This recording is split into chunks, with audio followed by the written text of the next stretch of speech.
Voltamos com o programa Conexão e neste bloco nós vamos estar recebendo duas pessoas que vão esclarecer muita coisa que hoje precisa ser esclarecido a respeito de CACs. Você sabe o que é CAC? Não? E se você sabe, presta atenção, porque eu estou aqui com o advogado Ribeiro Júnior. Seja bem-vindo ao programa. Obrigado. Tudo bom? E estou aqui também com a Egina Santiago, a empresária Egina Santiago, e eles vão se apresentar e vão falar para vocês um pouquinho do que eles fazem, como é o dia a dia deles e por que eles estão aqui falando sobre CAC. Vamos começar então com, primeiro as damas. Egina, por favor, vamos falar um pouquinho sobre você, sobre o seu trabalho. Obrigada, Sônia. É uma satisfação estar aqui no seu programa. Eu sou assessora em documentação há 20 anos.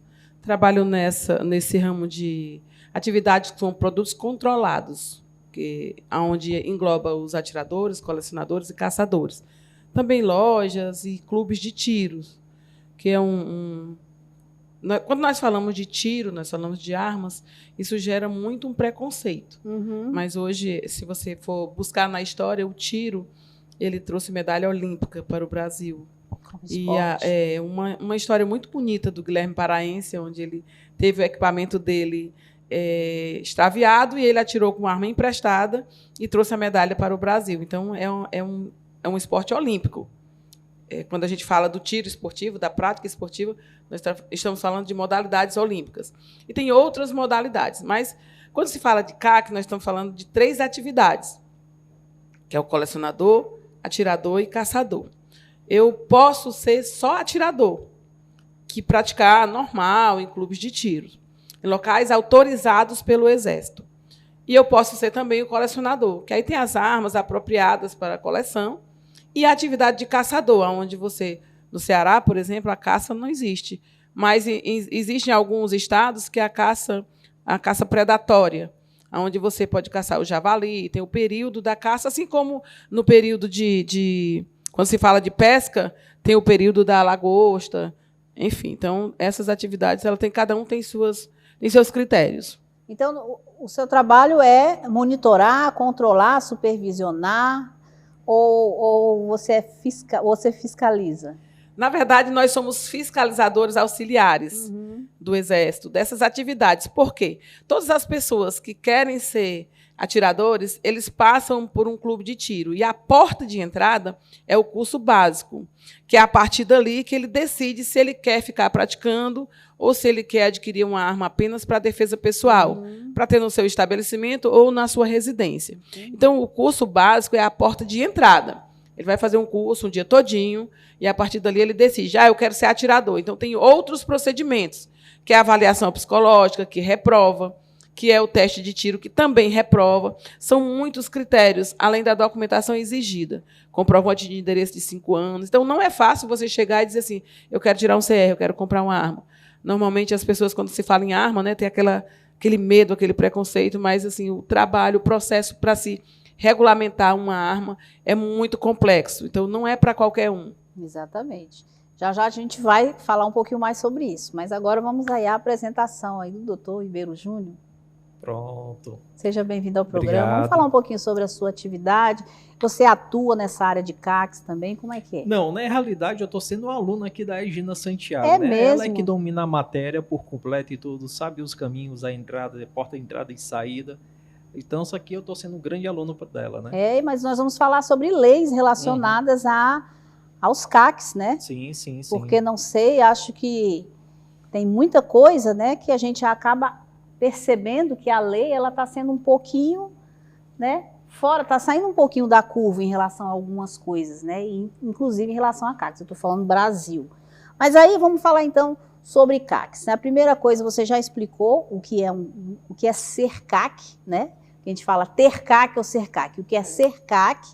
E aí a minha pergunta agora é sobre a questão do direito do CAC. O direito que eu digo é o que é que ele pode fazer. Você tinha falado que ele pode ser atirador, que ele pode ser colecionador, enfim. Mas aí, quando ele está de posse dessa arma, o que é que ele tem direito, o que ele pode fazer e o que é que ele pode se defender perante a justiça caso aconteça alguma coisa? Bem, nós, como você falou, a legislação ela muda muito. E nós tivemos, desde 2003, o Estatuto do Desarmamento, que, de fato, veio para desarmar o cidadão de bem. Em 2023, nova legislação veio apertando ainda mais. Nós tivemos um período, em 2017, ainda no período do Michel Temer, que ele publicou uma portaria complementando que dava direito ao porte de trânsito com a arma municiada, que o atirador ele poderia levar a arma de casa, do local do endereço dele, até o local do estande de tiro, para que ele pudesse, se necessário fosse, se defender nesse trajeto. Até porque, quando o CAC, né, o atirador, ele vai para o clube, ele pratica mais de uma modalidade. Então, ele tem uma arma curta, ele tem uma arma longa, e eles quando andam com duas, três produtos desses, que são produtos caros, de certa forma, ele teria que fazer a segurança desse equipamento. Só que, com a nova legislação, isso mudou completamente. Então, foi tirando. Hoje, o CAC ele pode ir de casa para o clube, mas tem que levar a arma desmuniciada. Então, se tiver alguma abordagem, ele perde, inclusive, o equipamento.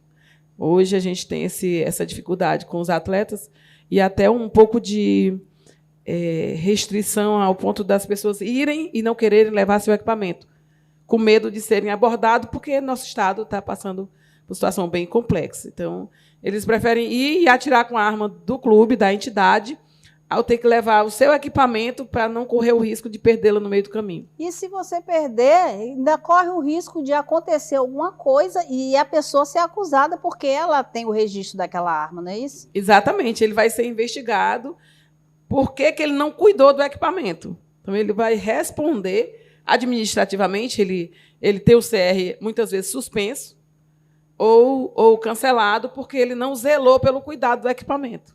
Isso se a acusação for essa, né? Porque a acusação pode ser, eu estou dizendo aqui, eu nem sei, mas a acusação pode ser uma acusação de que ele fez aquilo, ou ele forneceu para alguém, ou ele facilitou que aquela pessoa usasse aquela arma, né? E fique como cúmplice.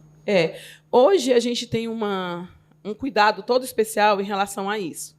Quando há um envolvimento, porque o ser humano, no contexto geral, ele pode se envolver com a área de risco. Nós falamos de medicina, a polícia, enfim, qualquer área, qualquer profissão pode se envolver com situação delituosa. E quando ela é envolvida com o CAC, a imprensa como um todo, ela joga essa matéria. Então, assim, se o cara ele pode ser um policial, ele pode ser um médico, ele pode ser um promotor, mas ele era CAC. Então, parece isso pesa muito mais. Por outro lado, nós temos o tiro esportivo, né? Hoje a pessoa se filiar a um clube de tiro, busca tirar o seu CR, fazer aquele treinamento, aquele curso, aquela especialização, onde é feito por pessoas devidamente credenciadas, né? Para poder ter o direito de ter o quê? Uma arma devidamente legalizada e poder praticar aqueles tiros, né? Através de competições, de provas de check-in, entre outros. Mas na visão de alguns, sim. Na visão de alguns, sim. Inclusive, se você tem filhas maiores, se ela namorar um CAC, pode ter certeza que ela está namorando uma pessoa direita. Porque para ser CAC, ele passa por sérias análises, né? Inclusive a avaliação psicológica. Então, é um cidadão de bem. Tá? É importante frisar também que a pessoa, às vezes, ela quer ser CAC para se defender. E aí vem a minha pergunta.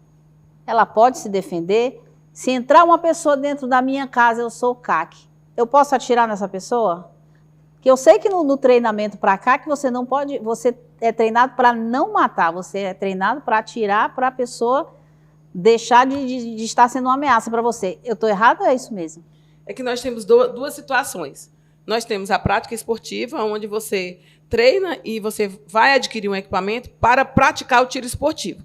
E nós temos a questão da legítima defesa, que são duas instituições, dois órgãos que registram armas, que é o Exército, que trata da parte de atirador esportivo, e a Polícia Federal, que é o SINARME, né, SIGMA e SINARME, que trata da posse e do porte. E a posse, sim, eu comprei um equipamento para me defender, eu não comprei um equipamento para atingir alguém. Mas se ele adentrar o meu estabelecimento, a minha residência, eu estou no direito da legítima defesa. Com relação ao CAC se defender com a arma que ele tem em casa, que a legislação ela prevê que você tem que estar com a arma guardada e tudo, a gente vê do seguinte princípio: eu tenho que defender a minha vida e a minha família. Eu vou defender com o que eu tiver mais próximo de mim. E me fala uma coisa, como é que essa arma é guardada em casa? Existe uma regra, não existe? Existe. Hoje, tanto pelo Exército como pela Polícia Federal, eles exigem cofres para você ter em casa. Resultado, daqui que você pega essa arma, né, para você se defender a sua família, né, demora muito. Isso aí é uma coisa assim, é uma questão de segundos para você, né, estar vivo ou estar morto.